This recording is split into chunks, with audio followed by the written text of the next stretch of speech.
예, 환절기죠. 예, 감기 조심하시기 바랍니다.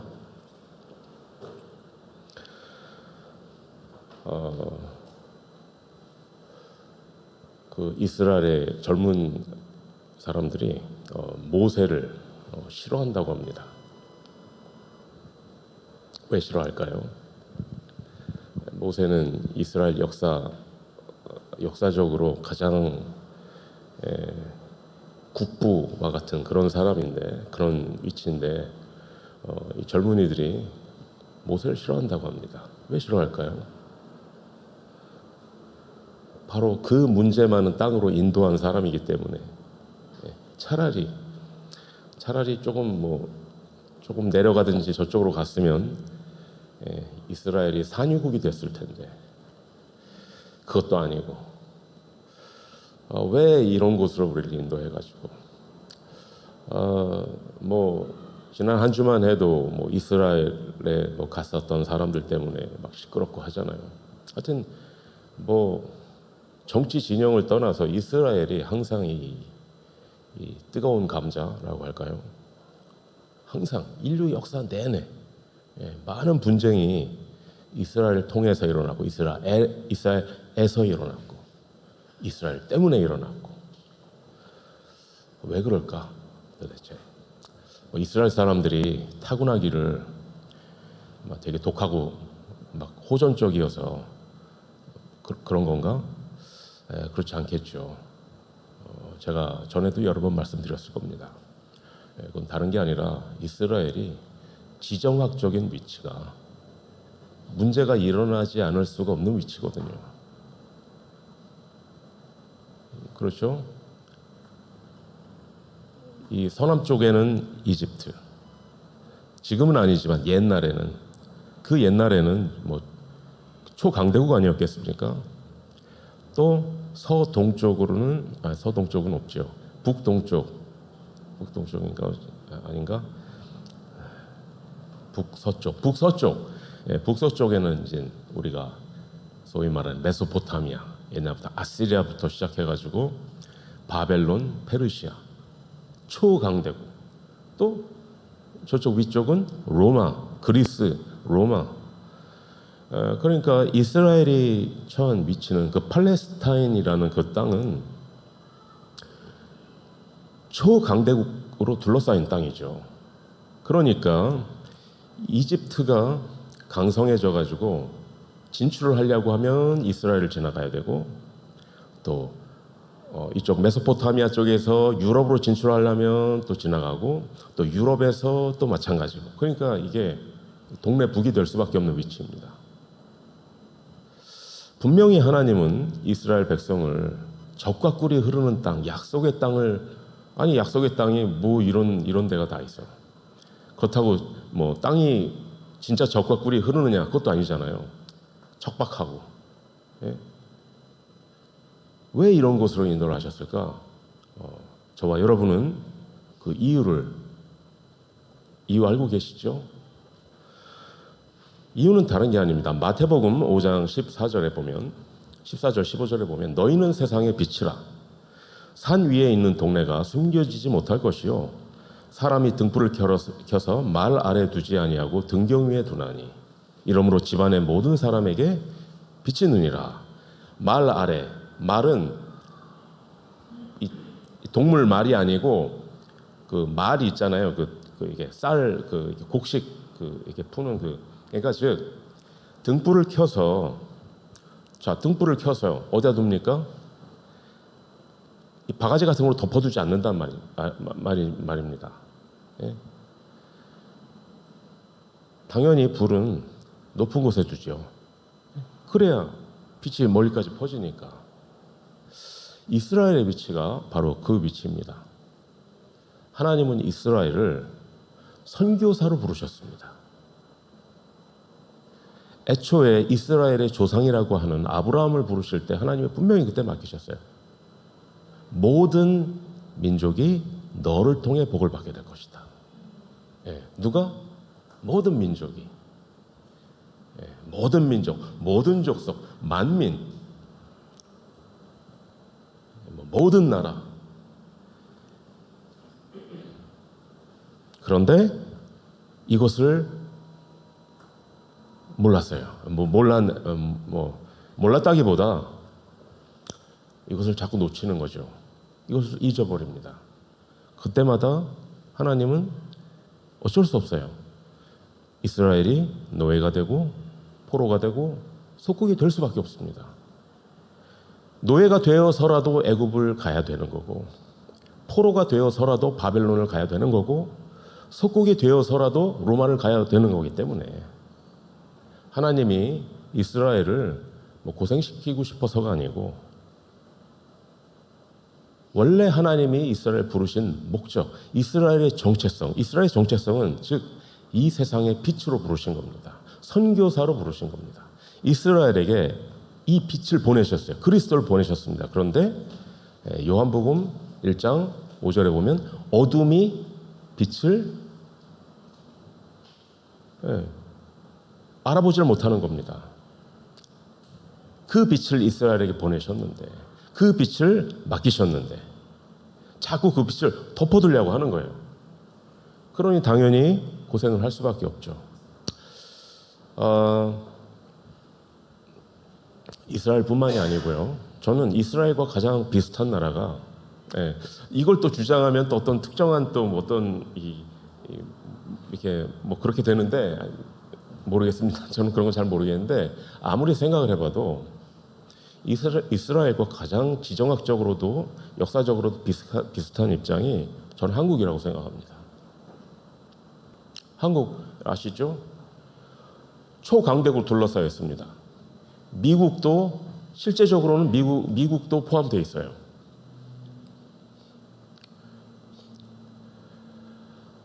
한국이 국뽕이 아닙니다. 한국이 어떻게 지금의 위치에 오게 되었는가는 거의 사회주의, 그러니까 즉 좀 극좌라고 할 수 있죠. 극좌에 있는 어떤 역사학자가 한 말을 들었어요. 아주 진보 중에서도 아주 극단적으로 좌측에 있는 분이 하신 말씀인데, 그분이 이렇게 설명을 하시더라고요. 운이 좋았다라고 밖에 말을 할 수가 없다. 그분이 하나님을 믿는 사람이었다면 다르게 얘기했겠죠. 그렇게 될 수가 없어요. 그런데 왜 지금의 위치에 있게 되었는가? 그건 다른 게 아닙니다. 이스라엘과 똑같습니다. 한국만 그러냐? 물론 그건 아니죠. 우리에게도 해당되는 얘기입니다. 여러분의 현실이 쉽지가 않죠. 많은 어려움이 있죠. 사방으로 우겨쌈을 당하고 있는 그런 상황일지도 모릅니다. 왜 이렇게 되는 게 없지? 난 분명히 구원받은 하나님의 자녀인데 왜 이렇게 되는 건 없고, 왜 나는 이렇게 어렵고, 사방이 나를 도와주는 사람은 없고, 왜 이렇게 적으로만 둘러싸여 있나? 저도 예전에 그런 생각을 많이 했거든요. 이유는 다른 게 없습니다. 하나님은 여러분을 빛으로 부르셨기 때문에. 너희는 세상의 빛이라. 빛이 되려고 빛이 되려고 노력할 필요도 없어요. 이미 빛이니까. 이미 빛인데 무슨 노력을 해. 그런데 이걸 모르면 저와 여러분도 어쩔 수 없습니다. 노예가 되고 포로가 되고 속국이 될 수밖에 없어요. 그러나 여러분이 여러분의 정체성을 깨닫는 순간, 하나님이 왜 나를 부르셨는가, 그 사실을 깨닫는 순간 여러분의 모든 현장은 사방으로 둘러싸인 적이 여러분의 전도 대상자가 되는 겁니다. 여러분이 빛을 비춰야 될 대상자가 되는 겁니다. 여러분의 그 어려운 현실은 말 그대로 황금어장이 되는 겁니다.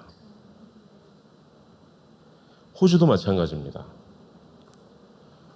한국 가면 제가 진짜 듣기 싫은 얘기가, 한국 갈 때마다 호주 정말 호주 좋죠. 호주 살기 좋죠. 그럼 제가 이렇게 하지만 속으로는 너가 살아봐. 그리고 또 호주에 이렇게 방문하셨던 목사님은 아니 이 좋은 데서 왜 이거밖에 못해? 좀 그렇게 말은 안 하지만 그렇게 말을 하신 분도 좀 있어요. 근데 저를 보고 답답해가지고 아니 이 좋은 환경이 이렇게는 왜 못하냐고. 근데 이제 참 그분에게 그 얘기를 들려주고 싶어요. 그 얘기 아시잖아요. 왜 악마가 어떤 사람이 죽어서 성경적인 얘기는 물론 아니죠. 천국과 지옥 이렇게 투어를 했어요. 천국 가보니까 재미없어. 지옥에 가니까 되게 신나고 재밌어요. 그래서 어디 갈래? 나 지옥에 갈래. 지옥에 가니까 진짜 지옥이에요. 왜 이렇게 달라지니까 그때는 관광 비자였고 이번에 영주권으로 왔잖아. 호주가 그런 거거든요. 관광 비자를 갖고 온 사람에게는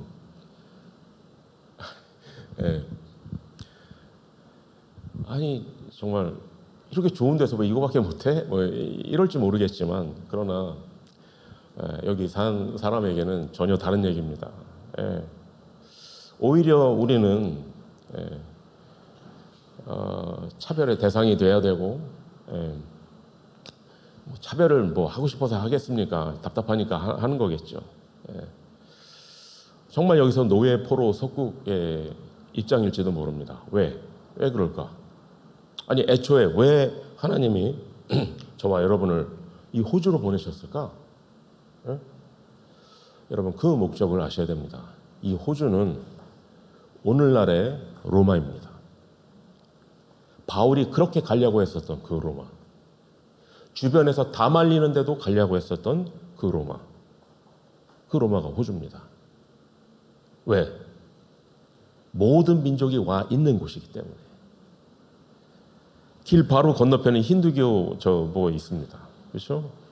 저로 조금만 가면은 뭐 절은 아닌데 뭐 현대적인 어떤 절 비슷한 곳 있을 수도 있고 뭐 다 있습니다. 15분 거리 안에 여기 시드니 최대 모스크도 있습니다. 호주가 굉장히 특별한 곳입니다. 그 목적이 아니면 우리는 이 호주에서 노예, 포로, 석국의 입장에서 살 수밖에 없어요. 다른 게 아닙니다. 이 시간에 여러분이 내가 진짜 열심히 살아야 되겠다. 다 좋은데 열심히 살지 말라는 게 아니고 먼저 정체성을 깨달아야죠. 정체성을 깨달아야 내가 누군지를 알아야 내가 뭘 해야 될지 나오는 거 아니겠습니까? 내가 누군지를 모르는데 내가 왕자인지 아니면 거지인지를 모르는데 내가 거지라면 당장 뭐 해야 되겠습니까? 오늘 저녁에 뭐 먹고 오늘 밤에 어디서 자야 될지부터 찾아야 되겠죠. 그렇죠? 빨리. 그런데 내가 누구냐? 그걸 알아야죠. 하나님은 저와 여러분을 이 빛을 선전하기 위해 왕 같은 제사장으로 부르신 거룩한 나라요 그의 소유된 백성인 줄을 믿으시기 바랍니다. 뭐 세상에선 뭐라고 할지 모르죠. 여러분이 아무리 아닌 것 같아도 부정할 수가 없습니다. 그럼 왜 빛이 필요하지? 왜 우리를 빛으로 부르시고 뭐 빛을 비춰라 일어나서 빛을 발하라고 하시는 건가? 왜? 이유가 뭘까요? 오늘 본문의 2절에 보면 보라 어둠이 땅을 덮을 것이며 캄캄함이 만민을 가리려니와. 이게 문제입니다. 문제는 다른 게 아니에요. 어둠의 문제입니다. 창세기 1장 2절에 태초에 뭐가 있었죠?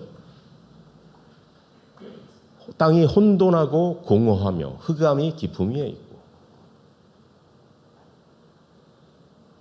이거는 여러분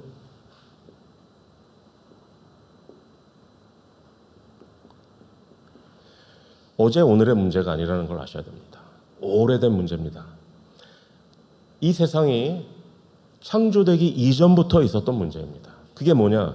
흑암과 혼돈과 공허입니다. 완벽하게 정리된 것 같은데 성경은 혼돈하다고 하는 겁니다. 이렇게 풍족한데 이렇게 잘 사는데 그런데 공허한 겁니다. 이렇게 밝은데 근데 흑암이라고 하는 겁니다.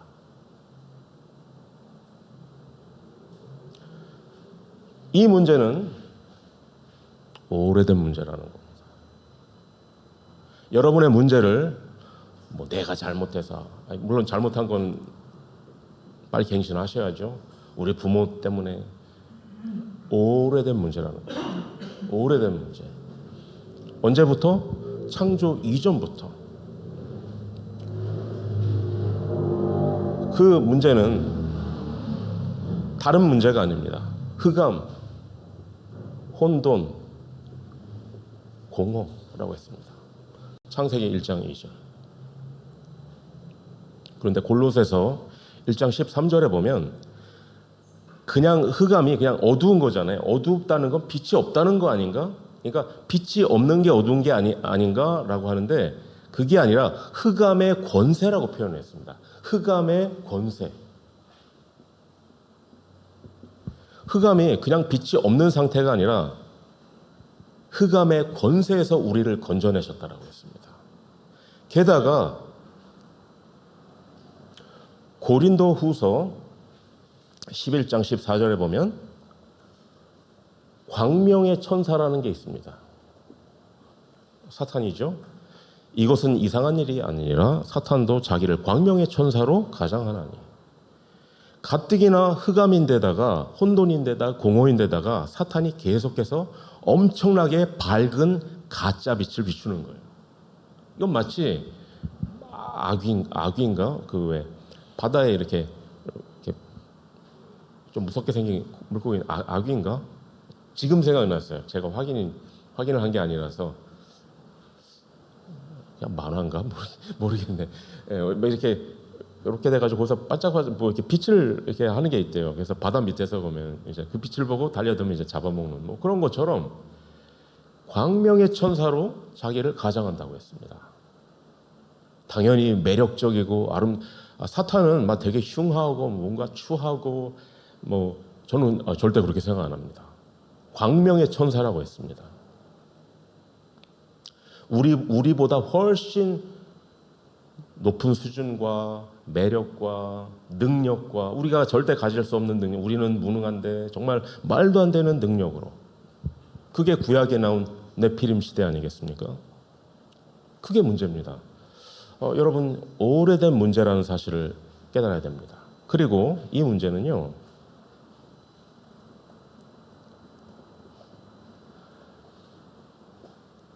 똑같은 문제라는 사실을 또 깨달아야 됩니다. 우리는 다양한 사람이 있고 다양한 문제가 있다고 생각합니다. 다양한 문화가 있고 다양한 종교가 있고 다 각자 사정이 다르고 다 배경이 다르고 다양한 문제라고 생각을 합니다. 일견 맞습니다. 일견 맞는데 문제는 뭐냐면 우리가 다양한 문제라고 하면은 그렇기 때문에 사람들은 다양한 해답을 찾아 헤매죠. 문제는 뭐 그건 그렇게 그렇다 치는데 우리가 빛을 가진 우리가 다양한 문제구나. 그러면 우리도 다양한 해답을 제시를 하려고 하는 거예요. 제가 너무 당연한 얘기하는 거죠. 자, 문제가 뭐죠? 한마디로 깜깜한 거예요. 불이 없고 깜깜해진 겁니다. 다른 문제가 아니에요. 어디가 넘어졌다, 뭐가 안 된다, 뭐 안 보인다, 뭐 어렵다. 한마디로 불이 꺼진 거예요. 불이 없는 겁니다. 이거는 오래된 문제이기도 하지만 똑같은 문제입니다. 누구는 이렇고 누군 저렇고 그러나 결국은 똑같은 문제입니다. 그 문제는 다른 게 아니고 흑암과 혼돈과 공허입니다. 우리가 이걸 다양한 문제로 보고 다양한 답을 제시하기 시작하는 데서부터 교회가 우리가 정체성을 잃어가는 겁니다. 교회를 뭐 하라고 부르셨는데? 빛을 비추라고. 그거 하나만 하라고 하는 거거든요. 하나만. 근데 이것도 해야 될 것 같고 저것도 해야 될 것 같아요. 여러분, 교회를 봐도요. 교회에 어떤 문제가 보이십니까? 다른 거 아닙니다. 흑암, 혼돈, 공허입니다. 그럼 뭐 해야 되죠? 빛을 비춰야죠. 빛을 안 비춰. 빛을 안 비춰. 그러면서 흑암 비슷하게 행동을 해. 그러면 흑암은 여러분이 아무리 용을 써도 아무리 몸부림쳐도 흑암은 해결되지 않습니다. 흑암은 그럼 뭐로 해결됩니까?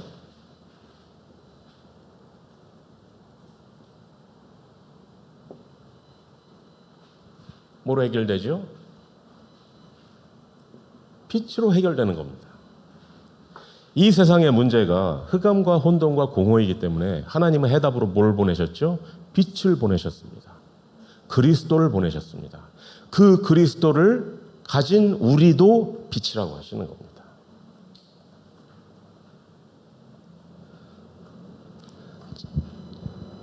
같은 문제, 한 가지 문제이기 때문에 답은 몇 가지? 한 가지. 아니 흑암인데 깜깜한데 여러분 밤에 늦게 집에 들어왔어요. 집이 막 엄청 어질러져 있고 막 저녁도 해야 되고 뭐부터 하겠습니까? 배고프니까 저녁부터 해야지. 예? 집이 청소부터 해야지, 빨래부터 해야지, 뭐 그런 겁니까? 아니죠. 불부터 켜죠. 모르겠어요. 여러분 집은 뭐 자동화되어 있는지 모르겠지만, 예. 우리는 불을 켜기 위한 불을 켜야 돼요. 넓어가지고 교회가 딱 들으면 이렇게 위치 이렇게 더듬어 어쨌든 불부터 켜야죠. 불부터. 불을 안 켜고 자꾸 다른 걸 자꾸 하려고 한단 말이에요. 여러분 이거 목사님 너무 당연한 얘기라고 생각하면 여러분 안 되는 겁니다. 우리가 계속 딴짓을 하고 있다니까요. 불부터 켜야죠. 빛부터 비춰야죠. 같은 문제이기 때문에 답도 한 가지. 흑암에 대한 유일한 해답. 이게 뭐죠? 요한복음 1장 2절에 빛이 있으라. 창세기 하나님께서 가장 먼저 뭐 하셨죠? 빛이 있으라 하심에 빛이 있었고, 이 빛은 그리스도, 이 빛은 복음, 그리고 이 빛은 더 나아가서 그 복음을 가진 우리를 빛이라고 하시는 겁니다. 그래서 그 빛을 가진 우리는 뭐냐? 우리를 전도자라고 하는 겁니다. 전도하는 사람이 전도자가 아니고 있잖아요. 무슨 도를 하십니까? 뭐 그런 것처럼 그게 전도자가 아니고 이 빛을 가진 사람을 전도자라고 하는 겁니다. 여러분, 저와 여러분의 정체성이 뭐지요? 빛. 다른 말로는 전도자. 기도는 뭡니까? 이 빛을 누리는 겁니다. 이 빛을 내 안에 비추는 겁니다. 전도는 뭐죠? 이 빛을 전달하는 겁니다. 이 빛을 비추어 주는 겁니다. 그걸 하라고 우리를 부르셨습니다. 자, 우리가 그렇게 될 때 그 결론이자 결과. 우리 21절, 22절을 같이 한번 보겠습니다. 같이 읽겠습니다. 내 백성이 다 의롭게 되어 영원히 땅을 차지하리니 그들은 내가 심은 가지요 내가 손으로 만든 것으로서 나의 영광을 나타낼 것인즉 그 작은 자가 천명을 이루겠고 그 약한 자가 강국을 이룰 것이라. 때가 되면 나 여호와가 속히 이루리라. 아멘. 지난번에 한국에서 임마누엘 서울교회에서 수요예배 때 주진호 목사님이 메시지를 하셨죠. 이제 끝나고 담임 목사님하고 주진호 목사님 또 저희 또 이승재 전사님 가족 다 같이 식사를 했어요. 식사를 하면서 뭐 이런저런 얘기를 하다가 어떻게 하다 그랬는지 모르겠는데 이승재 전사님 얘기가 나왔어요. 제가 이렇게 얘기를 했어요. 제가 마치 큰 교회 목회자인 것처럼 행동할 수 있도록 그렇게 해줍니다. 그렇게 했어요. 그러자 황상현 목사님이 큰 교회야. 그러니까 제가 한 말은 제가 마치 큰 교회 목회자인 양 행동할 수 있도록 해준다니까 큰 교회야. 근데 그게 되게 남더라고요. 예, 지난주 메시지에 보니까 유 목사님도 왜 무슨 뭐 이상한 어떤 예언자 같은 사람을 만나가지고 예? 서울로 올라가야 된다고 했는데 그때마다 그 이후로 뭐 안 될 때마다 내가 서울로 갔어야 되나 막 이런다고 하는데 저는 그게 되게 마음에 남더라고요. 이 말씀을 이사야 선지자에게 주셨을 때는 차라리 바벨론의 포로로 끌려갔었을 때면 몰라. 근데 여러분 왜 그 전에 심지어는 그 전이에요. 그때가 제일 싫지 않아요? 차라리 문제가 터지는 중간이면 모르겠는데 문제가 터지기 직전 그때가 제일 싫지 않아요? 이사야 선지자가 바로 그 시대 사람입니다. 아주 최악의 시기, 가장 어두운 시기. 이때 하나님이 이사야 선지자에게 지금 나라가 지금 어떻게 되는지 진짜 최악의 시기인데 이런 얘기를 하시는 겁니다. 여러분이 이사야서 60장을 쭉 읽어보면 이걸 한마디로 뭐라고 하느냐? 한마디로 이사야 60장을 한마디로 보면 세계 복음화. 지금 우리는 죽겠는데 하나님은 엄청난 언약을 말씀을 하시는 겁니다. 이 언약을 뭐 다 붙잡진 않았겠죠. 근데 이 언약을 붙잡은 몇몇 사람들이 있습니다. 그 사람들을 우리는 렘넌트라고 하는 겁니다. 말 그대로 남아있는 자. 그 언약을 가진 몇몇 사람들, 다니엘, 사드락, 메삭, 아벳느고, 그리고 에스더, 모르드게 이런 사람들이 포로로 끌려간 그 나라를 살렸습니다. 즉 그 시대로 본다면 세계 복음화를 이룬 겁니다. 여러분 세계 복음화가 어느 세월에 뭐 될래나 우리가 뭐 어떻게 해야 될래나 그게 아닙니다. 내 백성이 다 의롭게 돼요. 예수님도 산상수훈 이 팔복을 말씀하실 때 이 말씀하셨죠. 온유한 자가 복이 있나니 그들이 땅을 기업으로 받을 것이요. 그 땅은 이 땅을 말하는 게 아니라 세상을 말하는 거예요. 내 백성이 다 의롭게 되어 영원히 땅을 차지하리니 이렇게 해서 세계 복음화가 되는 겁니다. 나의 영광을 나타낸다고 하셨습니다. 그 작은 자가 여러분 우리가 작죠? 그 작은 자가 천명을 이루겠고 그 약한 자가 강국을 이룰 것이라. 때가 되면 나 여호와가 속히 이루리라. 이 언약 속에는 정치, 경제, 문화 다 포함된 겁니다.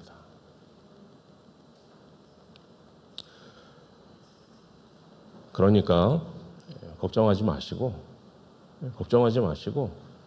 왜 내가 이런 왜 이렇게 내 인생은 힘든가? 왜 나는 이렇게 어려운 이 문제로 둘러싸여 있는가? 다른 거 아닙니다. 이스라엘이 왜 그렇게 되었는가?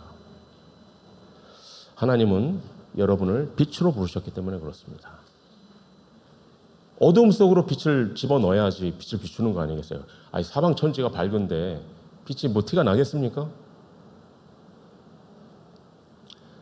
여러분의 정체성을 확인하시기 바랍니다. 그럼 뭐 해야 되겠다? 뭐가 문제죠? 뭐 돈 문제입니까? 인간관계 문제입니까? 뭐 문제고 그겁니까? 아니죠. 흑암이 문제입니다. 흑암, 혼돈, 공허. 그렇다면 내가 뭘 해야 되겠나? 그래서 날 빛으로 부르셨구나. 일어나서 빛을 발하는 저와 여러분이 되시기를 예수 그리스도의 이름으로 축복합니다. 기도하겠습니다. 하나님 감사드립니다. 우리를 빛으로 부르신 사실을 이 시간 깨닫게 하시고 절대 잊지 않게 하시옵소서. 이제 다른 것 하지 않게 하시고 일어나서 빛을 발하게 하시옵소서. 우리 교회가 일어나서 빛을 발하게 하시옵소서. 그리스도이신 예수님의 이름으로 기도드렸습니다. 아멘.